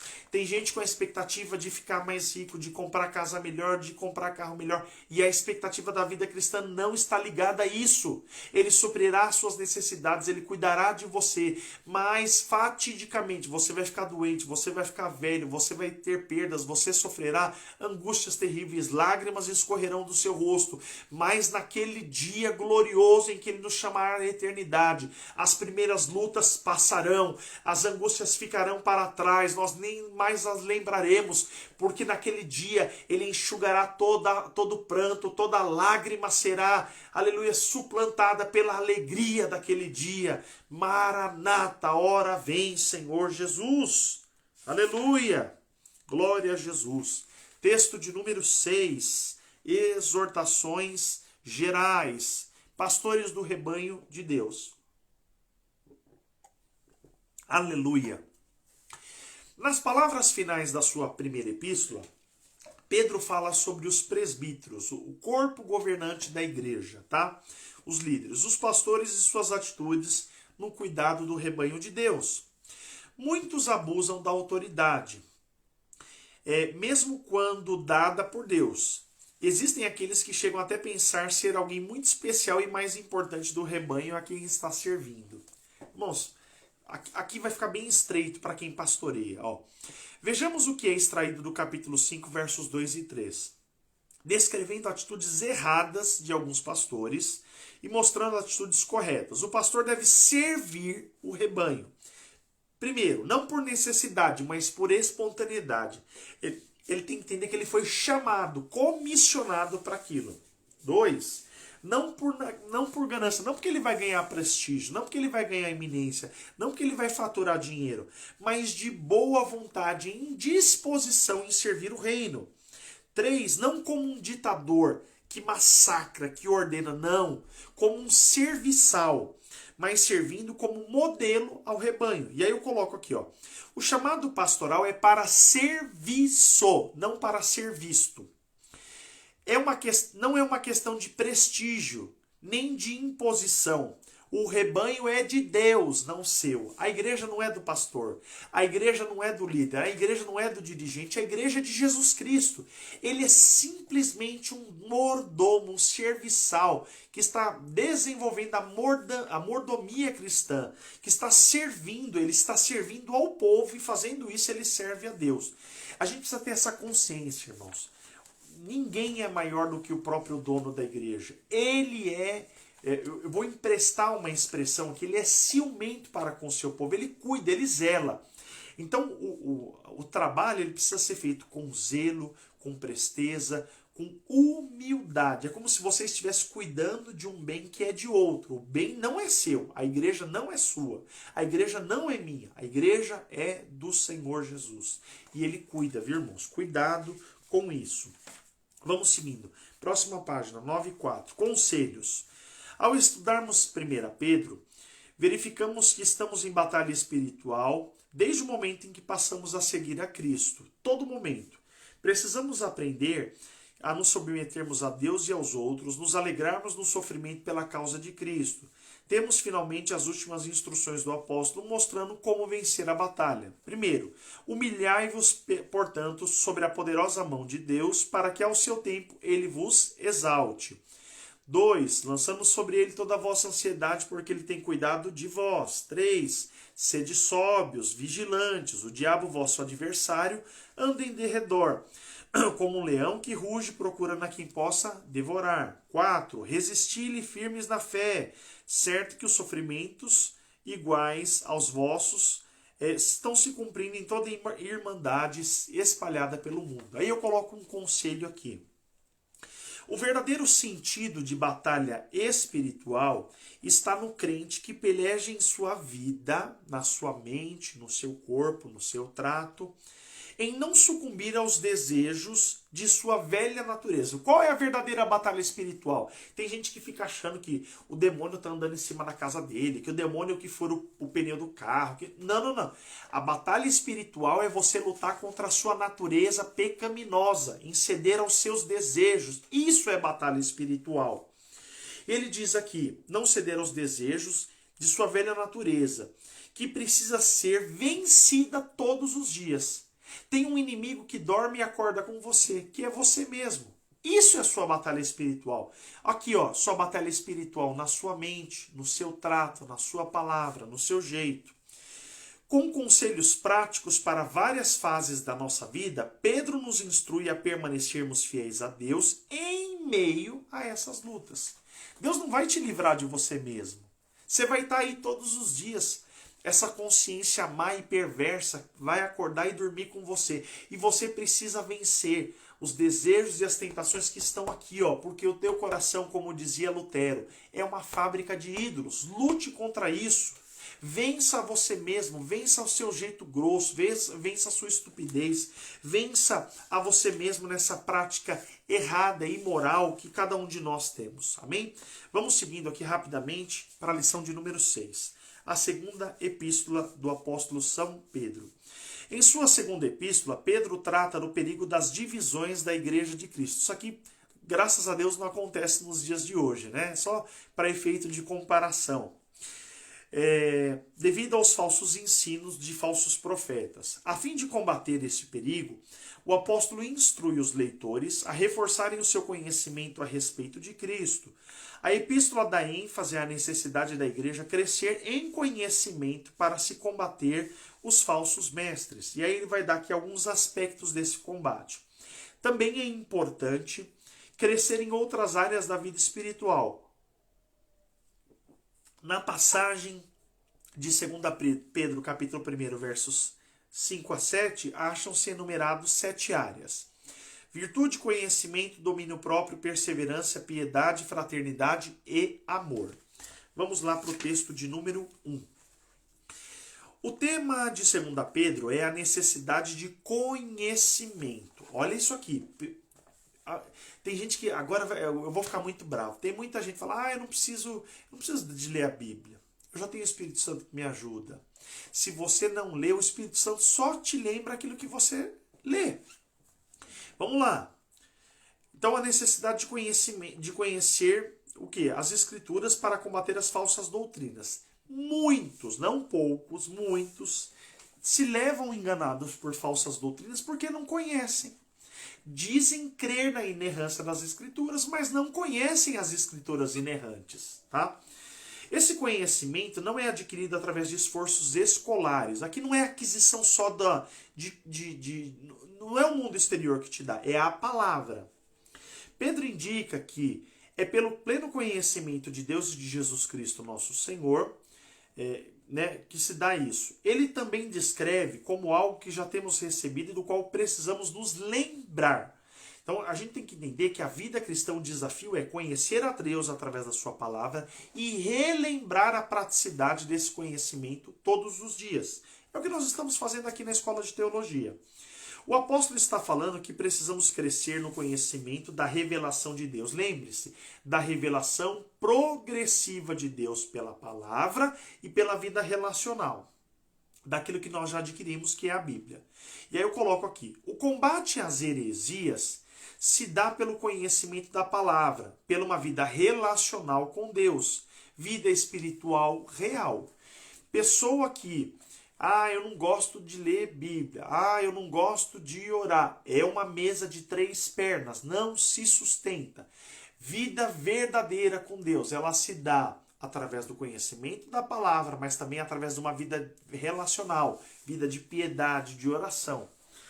Só escritura, a gente fica formal. Só oração, só prática espiritual, a gente fica extremista. Fica inclusive místico. A gente precisa entender, crescer na graça e no conhecimento de nosso Senhor Jesus Cristo. As duas coisas têm valores iguais, semelhantes e complementares. Se a gente achar que só precisa de oração, que só precisa da palavra escrita, a gente é incompleto. Graça e conhecimento se complementam no crescimento da revelação de Jesus Cristo para nós. Terceiro parágrafo. Esse crescimento no conhecimento de Deus resulta no crescimento do homem interior. Quando o nosso ser interior amadurece, firmamos-nos em nossa chamada e estamos guardados para não tropeçar no andar espiritual. Então a gente tem que entender, irmãos, que sem isso a gente não cresce, a gente não amadurece. Próxima página. Propósitos da epístola. Ao lermos 1 Pedro, verificamos que a epístola tem como objetivo principal o encorajar a igreja de Cristo ante o perigo de cair sobre o peso da perseguição, da tribulação. Enquanto em 2 Pedro, foi escrita para nos alertar quanto ao perigo das divisões por causa do quê? De falsos mestres que nela viriam a introduzir-se. Pedro, de modo profético, profetiza escrevendo a eles: vai surgir falsos mestres no meio de vocês. E se vocês não conhecerem a Deus através da sua palavra, através da sua revelação escriturística, a revelação da palavra de Deus, vocês vão ser enganados. Vocês vão ser pessoas formalísticas, que têm a aparência, mas não têm um interior relacional para com Deus. Bendito seja o nome do Senhor. O diabo falhou ao tentar destruir a igreja primitiva pelo ataque externo, através de injúrias, injustiças, abuso de autoridades pagãs do Império Romano. O apóstolo prediz uma tentativa de destruição interna, quando descreve: haverá entre vocês falsos mestres, segundo Pedro 2:1. E aí eu coloco aqui, ó, não se trata do acúmulo de informação, que é aquilo que vai nos dar vitória, mas de aprender para obedecer. Por que você estuda? Para obedecer melhor. Você não estuda para diploma, você não estuda para colocar o diplomão lá na parede, você não expulsa demônio com diploma, você não pratica obra de piedade com diploma, você aprende para obedecer. Jesus diz, o bom servo é aquele que ouve e pratica. Então você está estudando aqui, você precisa sair melhor dessa aula. Você precisa sair melhor marido, melhor esposa, melhor crente, melhor empregado, melhor patrão, melhor membro da sociedade, melhor pai, melhor filho. Por quê? Esse é o propósito da palavra de Deus. Que nós sejamos práticos naquilo para que Ele nos chamou. Amém? Então, lembre-se disso. Eu coloquei aqui, a dupla luta da igreja era a perseguição interna, a perseguição para destruir eles, para que eles apostatassem da fé, e as heresias eram a perseguição interna, né? As falsas doutrinas que sorrateiramente entravam na igreja primitiva para os fazer desfalecer da fé. Texto 2. Coisas a lembrar. Essa epístola foi dirigida a todos os que receberam de Deus a preciosa fé, também lembrando-lhes daquilo que eles aprenderam. As coisas que eles deviam lembrar eram de grande importância. Pedro destaca esse fato, mas também eu procurarei de toda ocasião que depois da minha morte tenhais lembrança dessas coisas. Pedro estava fazendo um extremo esforço para que através dos seus escritos eles continuassem a perseverar, não por causa da pessoa do apóstolo São Pedro, mas por causa da palavra de Cristo semeada aqui por Pedro, para que eles dessem continuidade à perseverança na fé. O crente deve ter conhecimento da palavra de Deus não para não ser vítima de heresias. Por isso, todo crente deve estudá-la com amor, dedicação, de modo sistemático, com ajuda, ou entenda essa ajuda como dependência do Espírito Santo. Lemos no capítulo 1, verso 3. Pelo seu divino poder, nos têm sido dadas ou doadas todas as coisas que conduzem à vida e à piedade, pelo conhecimento completo daquele que vos chamou para a sua própria glória e virtude. Vemos assim quão importante é termos o conhecimento de Cristo. Seu conhecimento é esse que aumenta a medida de sermos cheios do poder de Deus. Guarda isso que eu vou falar. Você ser rato de culto, você participar da celebração, isso não te faz salvo. O que te faz salvo é ser obediente à palavra de Deus. Louvado seja o nome do Senhor. Aleluia! Deixa eu pegar o gancho aqui da citação do Rafa em 1 Coríntios 11, verso 19. 1 Coríntios capítulo 11, verso 19. Vamos lá. Olha o que a palavra diz. Porque até mesmo importa que haja partidos entre vós, para que também os provados se tornem conhecidos no vosso meio. Muito bem colocado, Rafa. Aqui Paulo vai escrevendo aos 1 Coríntios falando assim, ó, por causa dessas divisões que surgem entre vocês, aqueles que são provados verdadeiramente vão ser exibidos como aqueles que realmente perseveram. Então a provação surge no meio da igreja para a revelação daqueles que são verdadeiros. Muito bem colocado. Seguindo aqui, a necessidade de crescer ou do conhecimento. Infelizmente, muitos crentes apenas entram pela porta da salvação e mais nada lhe acrescenta na fé. Ele foi salvo, mas a fé dele é improdutiva. A fé é o fundamento sobre o qual deve ser edificado. Somos salvos pela fé. Outro termo usado para a salvação é nascer de novo. Ora, isso implica em crescimento e a partir daí cresçamos em Cristo. Eu coloco aqui. A fé salvadora nos leva à obediência a Deus. Intenso desejo de conhecê-lo pela sua palavra e querer viver no seu viver diário a vontade de Deus. Então guarda isso. Deus nos chamou, não é só para levantar a mão, cair lágrima no culto, falar língua estranha, não. Deus nos chamou para obedecê-lo. Deus nos chamou para conhecê-lo. Ontem, na igreja, eu ouvi a seguinte mensagem. em Êxodo, quando, Êxodo, se não me engano, capítulo de número 33, quando Deus chama o seu povo para a tenda do encontro.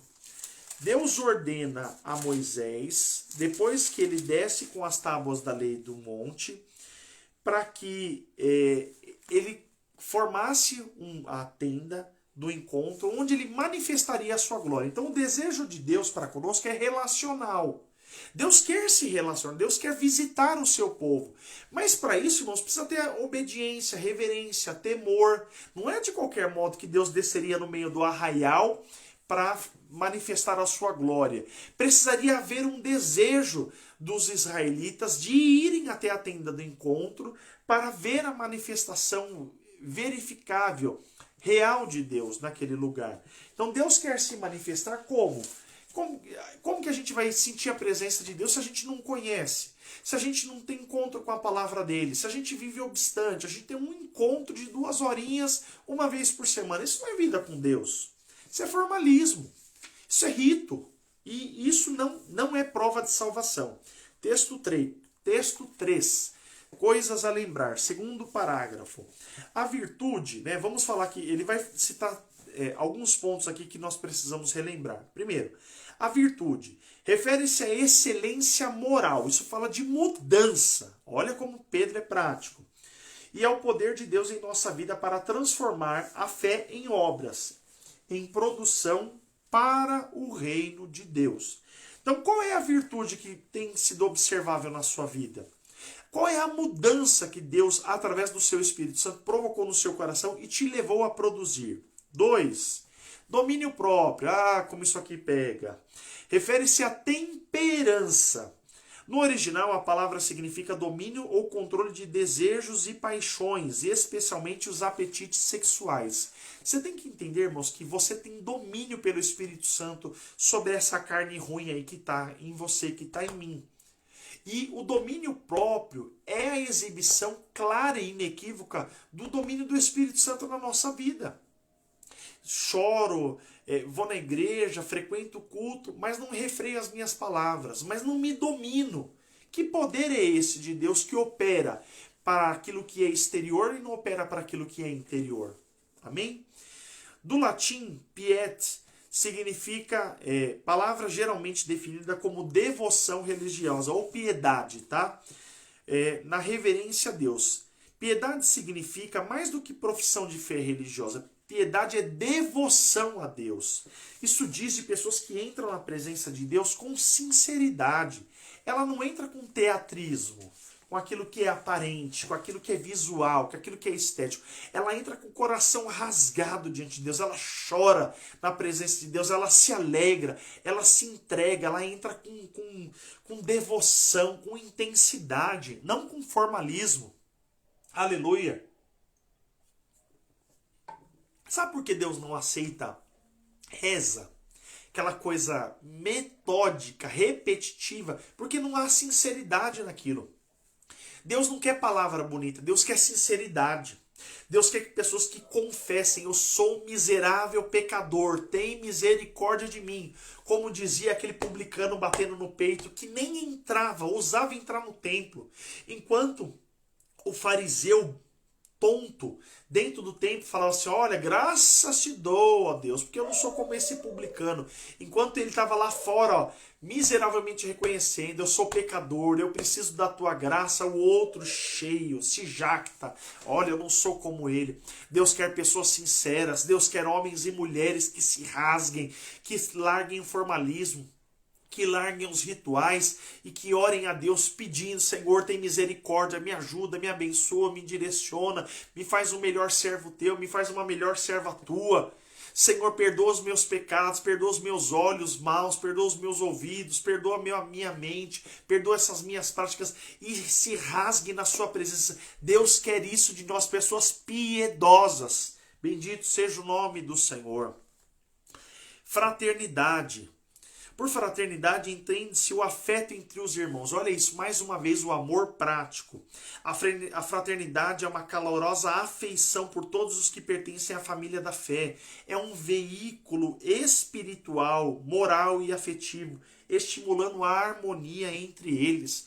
Deus nos chama para isso, Deus nos chama para amar, Deus nos chama para ser misericordiosos, Deus nos chama para ter vida relacional entre a irmandade da igreja de forma real, verdadeira. Não aquela pessoa que aparece no culto, canta, chora, some, dali não tem contato. Não, aquela pessoa que se interessa pela vida do outro, aquele que visita, aquele que tem a preocupação com os outros. No texto em relevo, a palavra amor advém do vocábulo grego philéu, que significa afeição, sentimento profundo entre seres humanos. É o amor devocional uns para com os outros. É a disposição afetiva que nos leva à dedicação com o próximo. Se eu e você dissermos que amamos só de palavras, o amor de Deus não está em nós, diz João. Tá? E aí eu coloco aqui, ó. O relacionamento com Deus produz uma vida, na vida de seus filhos resultados inegáveis ligados à mudança moral, amor, mudança de personalidade e devoção relacional. Então, Deus nos chama para coisas práticas aqui. Primeiro, para a mudança moral. Sou crente, mas continuo nas mesmas práticas. Mentira. Diz que é crente, mas não ama. Diz que é crente, mas não tem mudança de personalidade. Continua sendo um ogro, continua sendo estúpido. Vai na igreja, frequenta culto, frequenta reunião, mas não muda. Não tem domínio sobre a personalidade. Continua o mesmo grosso, rude, estúpido, praticante as mesmas coisas. Não. Cristo precisa entrar aí no meu e no seu coração e nos mudar a nossa personalidade. Por último, a nossa devoção relacional. A nossa vida, tanto com o próximo quanto para com Deus, precisa ser diferente. Precisa haver mudança, progressividade positiva. Quanto mais nos aproximamos de Deus, mais precisamos parecer com Ele. A cada dia que passa, mais próximo de Cristo, melhor ser humano, melhor membro da sociedade, melhor esposo, melhor esposa, melhor membro lá, você como empregado, como patrão, como filho, em qualquer lugar que você esteja. Amém? Texto de número 4, os falsos mestres. Olha o combate doutrinário do apóstolo São Pedro. Nessa segunda epístola, as últimas linhas do capítulo 1, Pedro menciona a palavra profética, falada da parte de Deus por homens movidos pelo Espírito Santo, dando validade inspiracional divina. No primeiro versículo do capítulo 2, ele relembra aos seus leitores que outro tipo de mensagem que apareceria entre os crentes, as destrutivas heresias provenientes de falsos mestres. Então ele faz a seguinte comparação: a palavra de Deus revelada pelos seus servos os profetas e a palavra da heresia dada por infiltrações que se dariam no meio da igreja. Embora pareça estranho, elas surgem também entre vós. Por essa razão, não se deve se descuidar. O crente pode ser enganado. Cuidado! Ele precisa estar sempre alerta, preparando os crentes. Pedro descreve cuidadosamente os falsos mestres. Aí ele dá 4 aspectos para a gente tanto identificar quanto se prevenir da inserção dessas falsas doutrinas. Primeiro, o método. O texto diz o texto, que os falsos mestres introduzem dissimuladamente e encobertamente heresias destruidoras. Não pensa que ela vai aparecer com chifre, rabo e de capa vermelha. Não. A falsa doutrina ela é sorrateira. Ela entra devagarzinho. Tá? É aquela ideia, água mole em pedra dura. É aquele gotejar que parece que não tem, que é insignificante. Isso significa que muitas vezes não hajam publicamente, mas em cultos, sabe aquela coisa, disfarçada? Cuidado com isso. Aquilo que acontece no oculto, tá? Hoje muitos já não temem se expor e disseminam abertamente na internet suas heresias. Você tem que entender que elas começam devagarzinho, depois elas tomam vulto. Tá? E aí o nosso comentarista diz, olha, tem gente que já está descarado já, a coisa já está descambada. Segundo, a mensagem. Olha, isso aqui é muito importante, anote. A mensagem de tais mestres contém 2 elementos principais. Primeiro, atacam a natureza de Cristo, a natureza divina. É fácil de identificar a falsa heresia. Ela nega a divindade de Cristo. ela nega a suficiência da obra salvadora de Cristo. Ela diz, olha, Jesus fez, mas precisa disso. Ou ele fez, mas não é completo. Precisa guardar um sábado. É muito do que a gente estudou em Gálatas, quando Paulo combate o judaísmo, os judaizantes, falando assim, olha, para com isso de achar que a salvação precisa de complemento, de guardar sábado, de observar festas, de observar rituais religiosos, de voltar ao sacrifício. Cuidado. Segundo, ataca a natureza divina da Bíblia, tanto a sua inspiração quanto a sua inerrância. E aí eu coloco, ensinos que põem em dúvida quanto à autoridade de Cristo, a suficiência, a sua divindade, a eficácia cabal do seu sacrifício, bem como a autoridade da Escritura, devem ser rejeitadas. A pessoa que fala assim, a Bíblia tem erro, a Bíblia não sei o quê, a Bíblia é insuficiente, ela precisa de tal coisa, ela precisa de um complemento de obediência, de práticas ritualísticas, larga isso. Tudo que ofende a autoridade irrestrita do senhorio de Cristo, da suficiência da sua obra, do seu sacrifício vicário na cruz, ignore, deixe de lado. Tudo aquilo que ataca a inerrância das Escrituras, ela é a nossa regra única de fé e prática. Tá? E aí vamos lá, próximo, a sua motivação. Qual que é a motivação aqui desses hereges? Sempre ela está motivando aqui, falsos mestres são motivados por avareza, desejo anormal ou extremo de obter cada vez mais aquilo que eles já têm. Frequentemente trata-se de cobiça, dinheiro, fama e poder. Primeiro, a motivação deles não é a centralidade cristológica. Eles não têm Cristo como centro. Cristo é um meio pelo qual eles querem alcançar alguma coisa. Fama, poder, dinheiro, prestígio. E aí, isso é fácil de identificar. Tudo aquilo que não coloca Jesus como centro da glória, lembra-se, quando a gente estudou lá Atos dos Apóstolos, eu usei bastante essa expressão. O Espírito Santo é um holofote de Cristo. O Espírito Santo, ele joga luz sobre Cristo. Ele não joga luz, ele não glorifica a si mesmo. O Espírito Santo glorifica Cristo. Então, se a motivação não for a glória de Cristo, não for a excelência de Cristo, mas for a promoção do homem, da figura humana, do ser humano, do método, foge disso. A motivação precisa ser a glória de Deus. E aí ele vai dar aqui um outro aspecto, né? A chamada maldição. Qual é o resultado da heresia? É morte. É morte. Na página 109, o último comentário, eu já vou pulando aqui, ele diz assim, no último parágrafo, Pedro, entretanto, acrescenta, o Senhor sabe livrar da aprovação os piedosos. Quem é fiel, Deus preserva. Aí ele cita aqui, Noé e Ló, como crentes, afligiram-se por causa do vil pecado que prevalecia à sua volta, mas o Altíssimo os guardou. Entenda isso, se você e eu perseverarmos na fé, Deus guardará a minha e a sua vida. Eu coloquei aqui, aqueles que perseveram na sã doutrina, aquele que não abre mão da sã doutrina, apesar dos combates, dores, são divinamente preservados. Deus os sustenta. E além disso, são sustentados por Deus, a exemplo de Noé e Ló. Você tem que entender, nos dois episódios, tanto de Noé quanto de Ló, a perversidade da humanidade, da sociedade que estava ao redor deles, era extrema. Mas Deus os guardava, porque eles eram perseverantes em guardar a palavra no seu coração. Lembre-se o que o salmista diz no Salmo 119, escondi a tua palavra, entesourei a tua palavra no meu coração, para não pecar contra ti. Bendito seja o nome do Senhor. Vamos lá, texto 5, já caminhando aqui para o finalzinho. O tempo também já está correndo. Texto 5, suas blasfêmias, né, falando ainda de falsos mestres. O texto inicia dizendo que haverá realmente julgamento e castigo para os falsos mestres, entre os quais aqueles que seguem desejos corruptos, de natureza pecaminosa e menosprezam autoridades. Olha, mais uma vez ele falando assim, o falso mestre vai ter essa característica.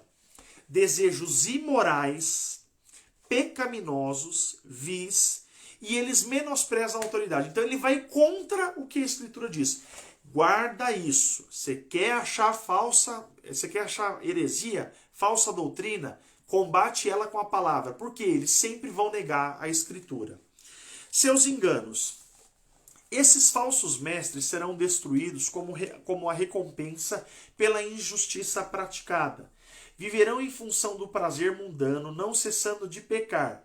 Mesmo assim, congregados com os justos, participando de reuniões, aí vem a citação, considerando com o prazer da sua luxúria carnal em pleno dia, quais nódoas e deformidades, eles se regalam nas suas próprias mistificações, enquanto banqueteiam convosco. Eles têm a aparência de piedade, entretanto, eles negam a sua eficácia, nas palavras do apóstolo Paulo a Timóteo, tá? Então guarda isso, eles vão ter a aparência, mas eles não se sustentam. O texto do Salmo diz assim, que aquele que usa de engano não permanece na congregação dos justos. Ele não consegue, porque ele não acompanha, ele não é amante da sã doutrina. Aquele que é falso, aquele que é herege, ele não tem amor pela doutrina. Ele corre, ele tem ojeriza, ele tem horror à doutrina bíblica. Seu estado, agora, o último é pior do que o anterior. Pedro continua a exortação, afirmando que o último estado desses homens tornou-se pior que o primeiro, pois melhor lhes fora nunca tivessem conhecido o caminho da justiça do que conhecendo voltarem para trás, apartando-se do santo mandamento que lhes fora dado. Tá? É muito importante isso. Vamos lá, próxima página. Observemos 3 aspectos importantes dessa declaração do versículo 21. Em relação à possibilidade de se cair em pecado, negando a salvação divina depois de havê-la alcançado. Primeiro, o estado deles fica pior. Segundo, tal estado, ele diz aqui, reforçando, é melhor nunca ter conhecido do que, tendo conhecido, voltar a praticar injustiça. Evidencia-se nesse trecho que os falsos mestres conheceram o caminho da justiça, porém, depois de terem conhecido, volveram-se para trás. Eles retornaram a práticas que não deveriam ter retornado.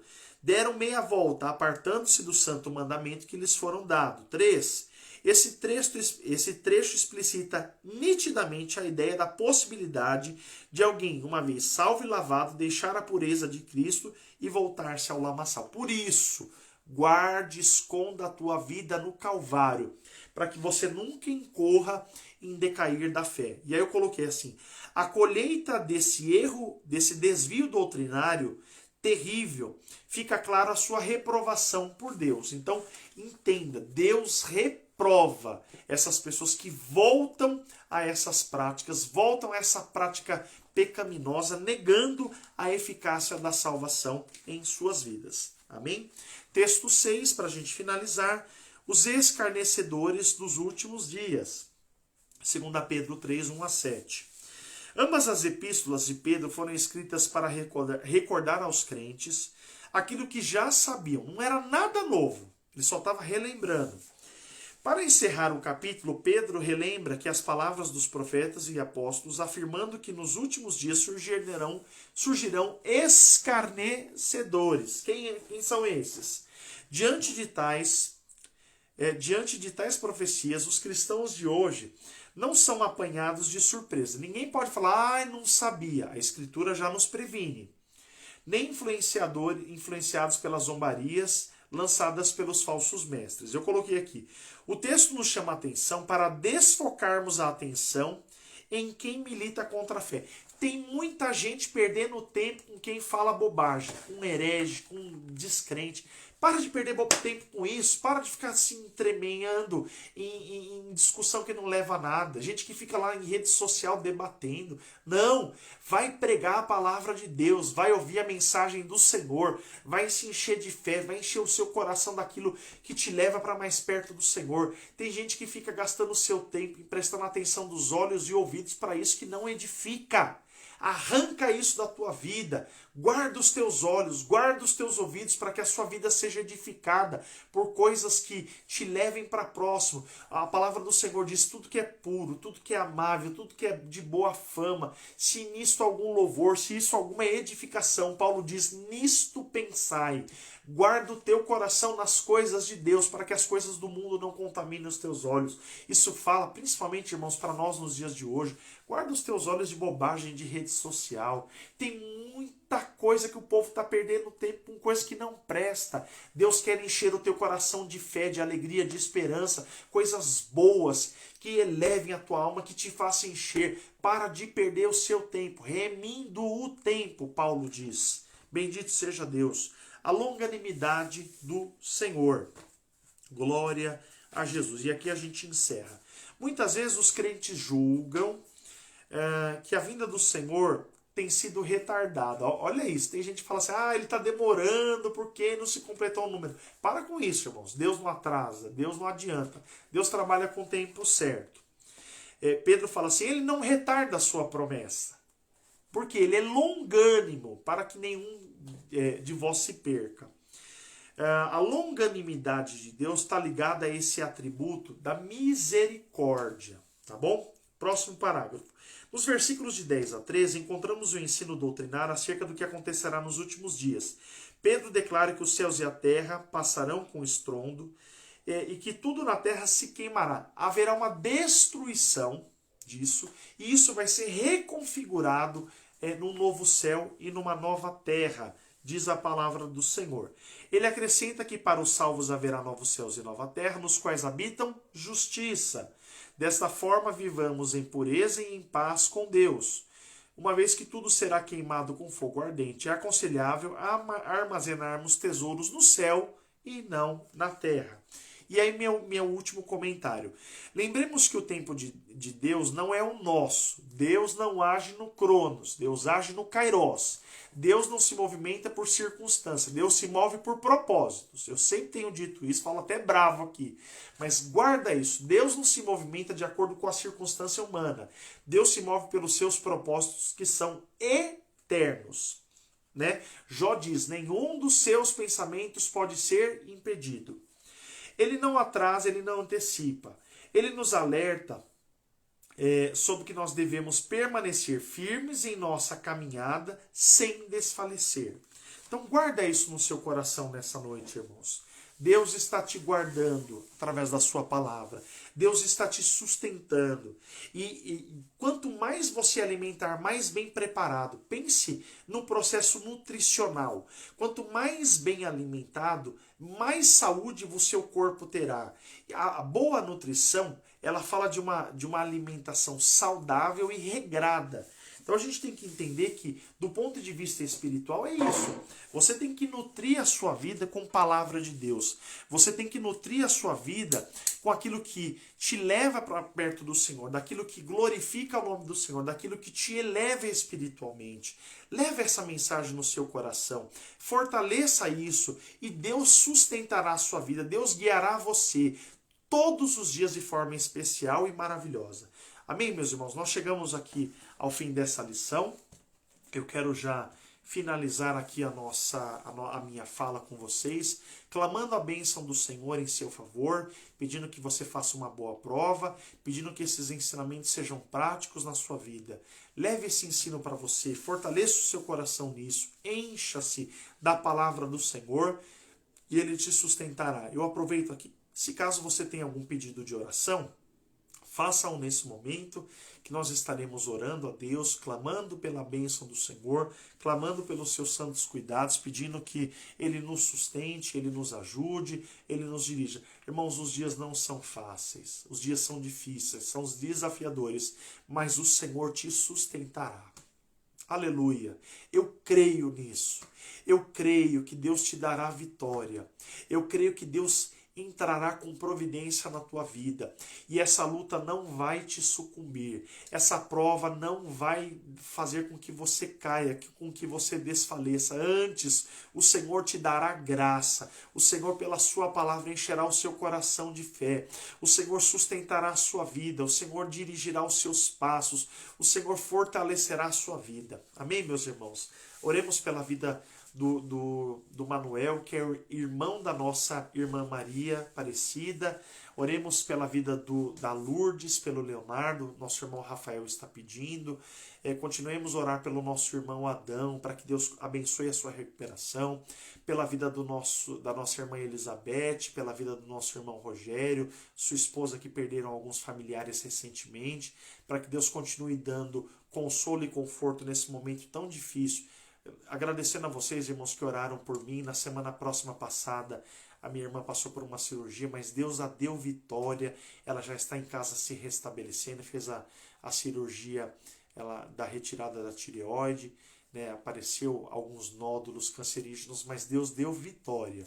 Ela passou pela cirurgia, passou hoje pelo retorno no médico, e Deus, por sua graça, bondade e misericórdia, colocou a sua mão. Amém, irmãos? Sem mais delongas, vamos orar a Deus, agradecendo pela oportunidade. Eu agradeço a Deus pela vida de vocês que estiveram aqui me acompanhando nessas quase 2 horas de bênção para as nossas vidas. Amém, queridos?